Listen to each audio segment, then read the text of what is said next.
In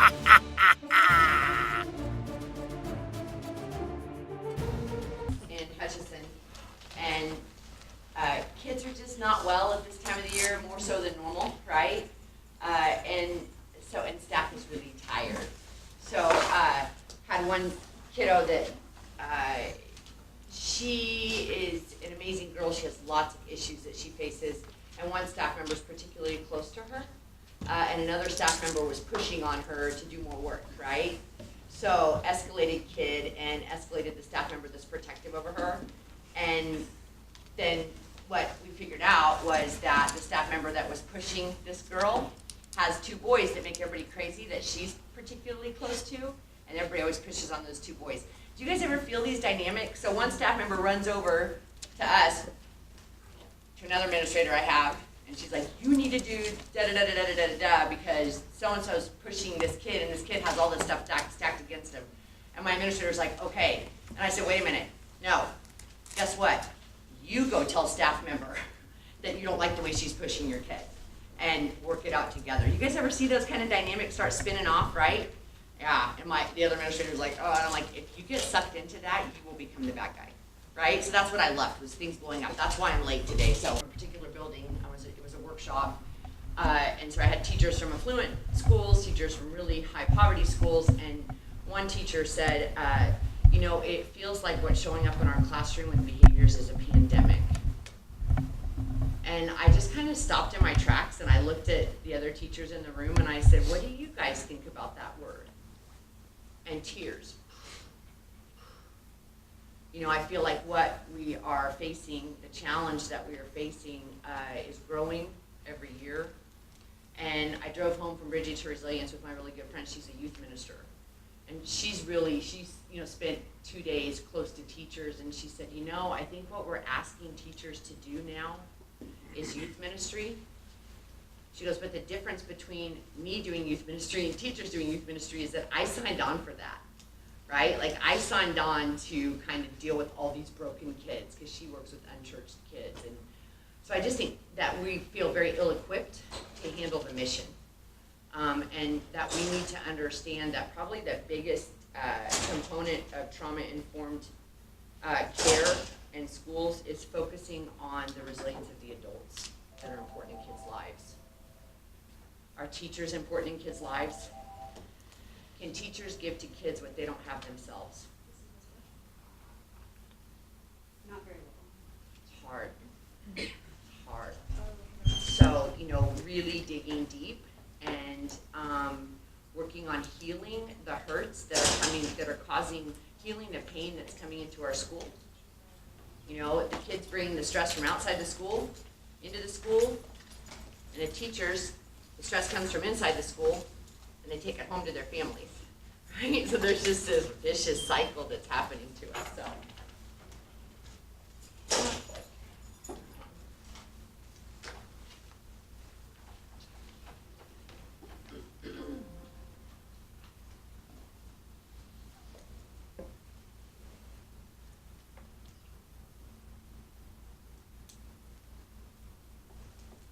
I think these are some of the things that we encounter when we have these conversations.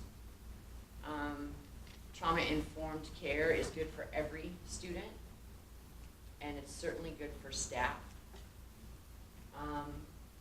It's not a weak approach, it's actually a much more difficult, harder, stronger approach that gives us the fruit we've all been chasing with these kids. And you guys, it is a slow journey. So it is unrealistic to think that a school in a year or two could really have all the pieces figured out, okay?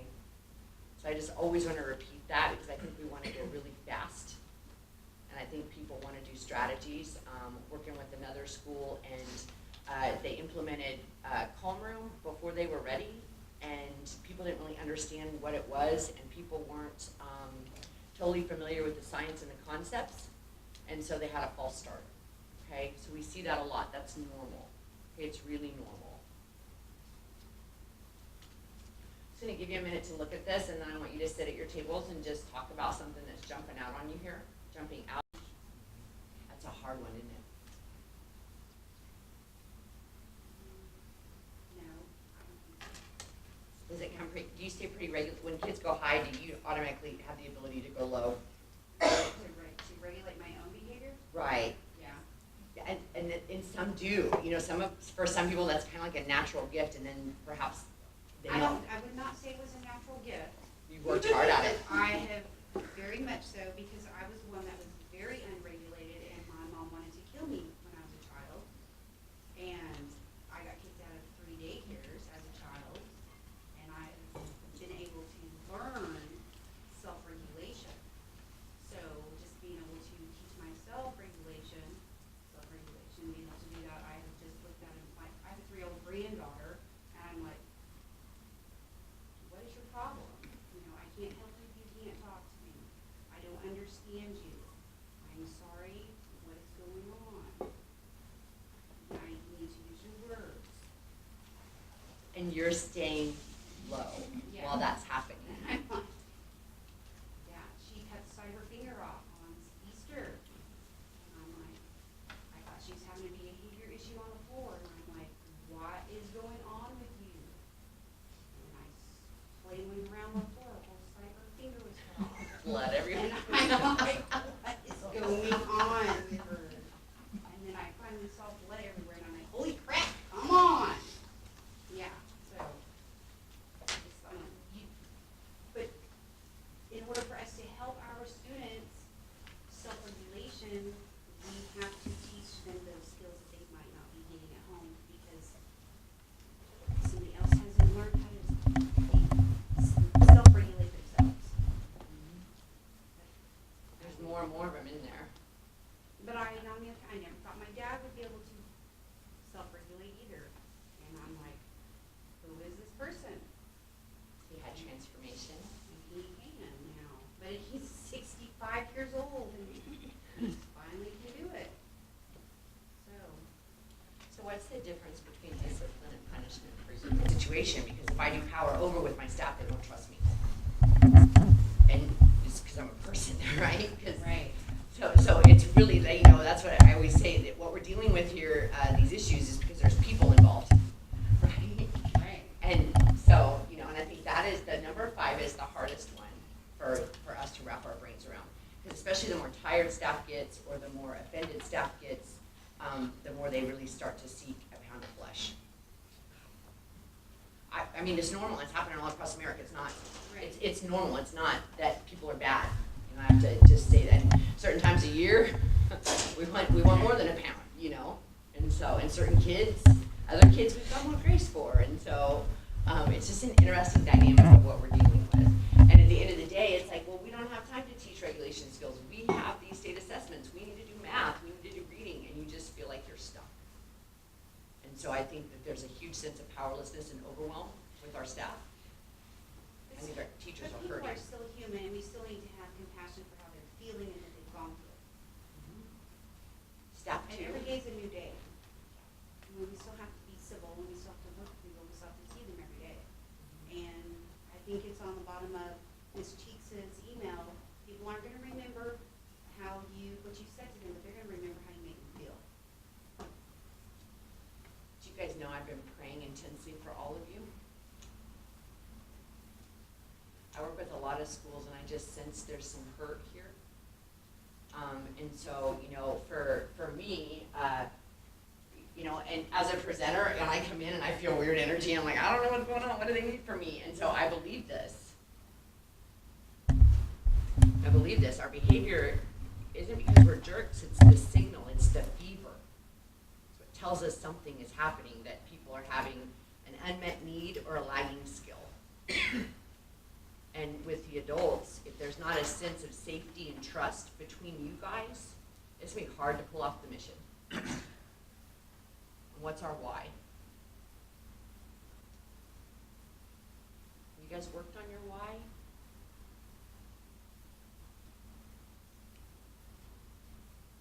Like I said, I've been praying intensely for all of you. Your statistics of at-risk in this community are high. It's similar to Hutchinson. There is a whole lot of stuff coming in every day that people don't feel equipped to deal with. And when people are being jerks, I believe this too.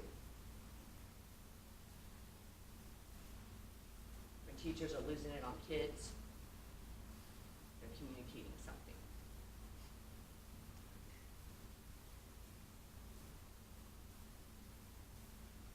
If I come in as a presenter, it's important for me to understand where the staff is that I'm working with and what I can do to be helpful.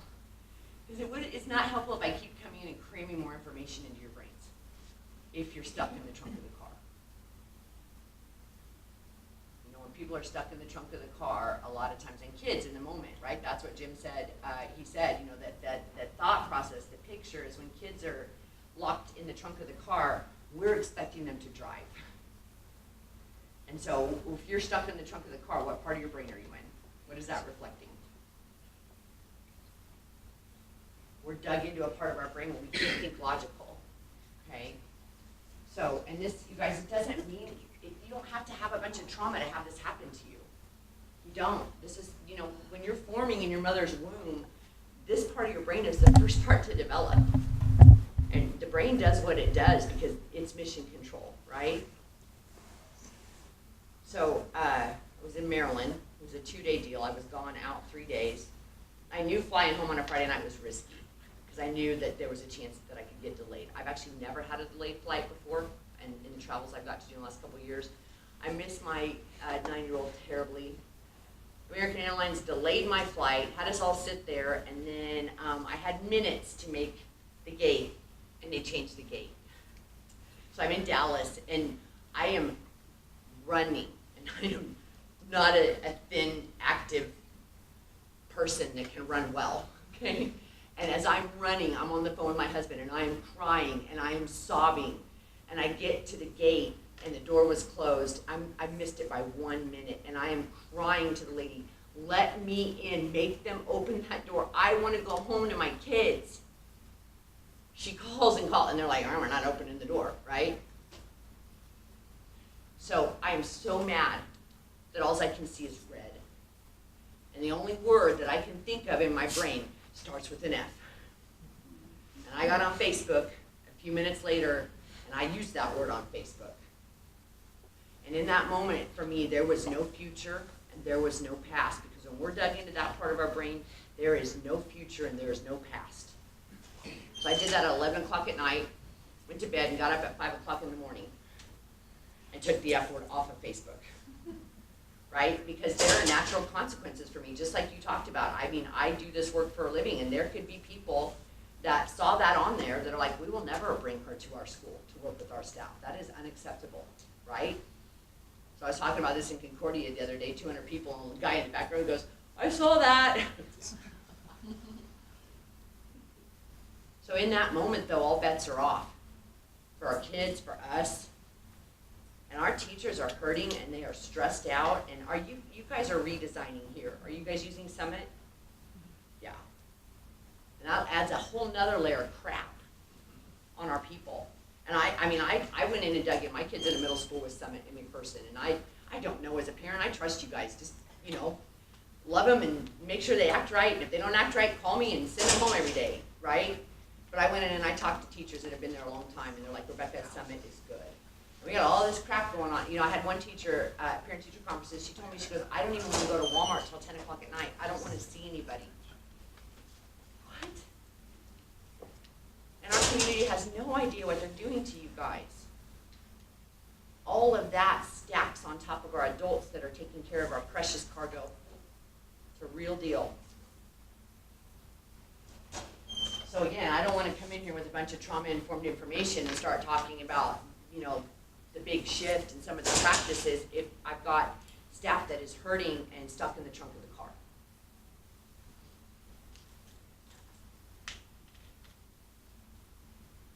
So let's do an activity. Yeah.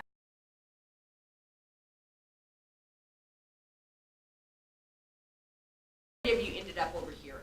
This is the kind of place, and you weren't far off where most of you live currently. So sometimes having just somebody come in and we physically get to see that maybe we're stronger than we are realizing together. Turn to your neighbor, your table. You guys love me, right? Just like this lady always makes us talk to each other. Yeah. What did you guys think? Just kind of process through what we just did, okay? So do you know what I noticed yesterday with C when I was in a group full of people from across the country that didn't know each other? I think the one thing that stuck out to me about C is that there is a pendulum in our society, and it tends to swing hard one direction or the other, which isn't sustainable, right? And in C, what I still felt, because I've been the less fortunate and I have a huge heart for people on the margins, I do. But there was still kind of an us-them culture there. And you know, what I needed was high expectations as a mom from my community, and the belief and the support that I could achieve what I was supposed to, right? So it's that space that we don't want to look at kids with high ACEs and think, oh, those poor babies. Or look at their parents and think, you know, they just can't do any better. And so having high expectations and believing we can all get there together, and there's no us and them, there's just us, is what we want to create, right? And it's harder and it's messier and it takes longer, but you know, I was with a community in Wisconsin that did the workshop, but I was with there, there's 50,000 people in that community. They quit expelling students about 7 years ago. So how many people are in Newton, Kansas? 19,000. How many? About 19,000. 19,000. So this is not a small community that I'm talking about, right? And they're the ones, and they started getting schools together, they started getting social services together, and they started really building, not changing the way they did their work, but aligning the work around trauma-informed care. And several years in, it's getting pretty powerful. And the last group that they're working to bring in is families. I caught an article about Canada. They're ending poverty, which of course is really intriguing to me. And they said they started having people hang out together, and that the community realized, oh, we can do more with the poor. And the families started realizing that we're in poverty. Oh, we can do more for ourselves. Because they spent time together and they had high expectations and they had alignment, okay? I was like, what's the metal trash stand for? Okay. So, we're gonna close real quick. You're almost done.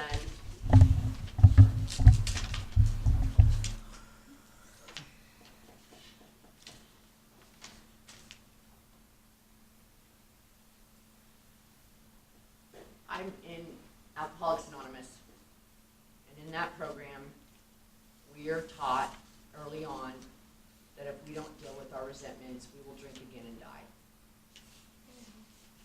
So, you know, when I got there, I'm like, I don't have any resentments, except against maybe my mother and my ex-husband, and they deserve it.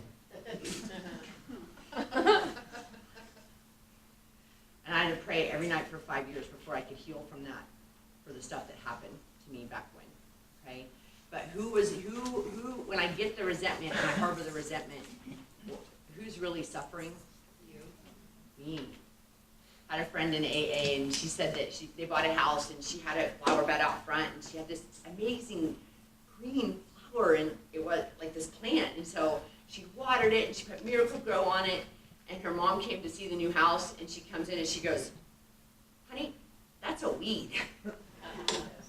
And she said it hit her like, that's what I do with my resentments. I water them, and I feed them, and they grow, when I should be getting rid of them. Okay? Because it will help me experience a better life, and I deserve that. Not easy.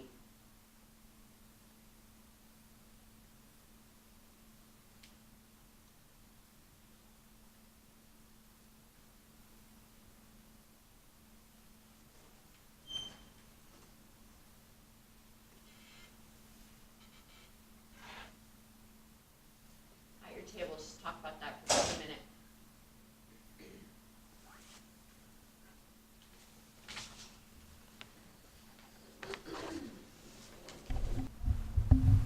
I want you to take a few minutes and just write down about a hurt that you have here at Chisholm that is not healed. So, in other words, perhaps a resentment on that paper that I gave you.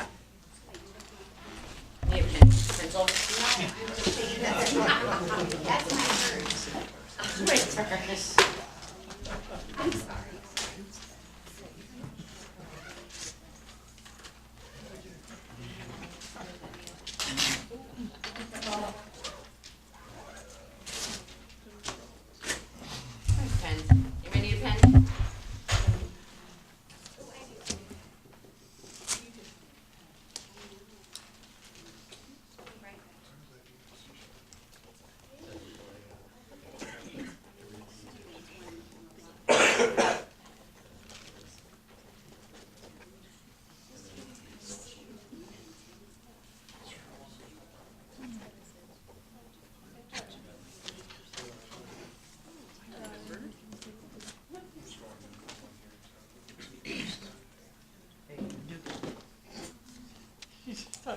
you.